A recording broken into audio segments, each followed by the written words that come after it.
how is AI changing developer relations today? I think it's making a lot of people. I'll start with the bad side of it. A lot of people are using it to do their job, and what I mean by that is just letting it create content and calling it a day. Um, doesn't work. For the most part, AI doesn't, unless you've spent a long time training it.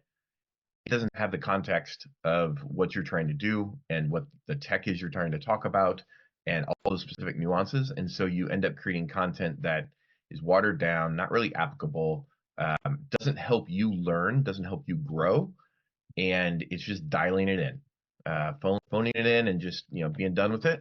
And I think that's made things really difficult. I think one of the positive side of it is it does allow for, I think, DevRel and content creators to start looking at new ideas, look at some different ways of presenting information. Once you have an idea of what you want to present and a core construct of it, then use that to kind of get a feel for maybe a different way of presenting something.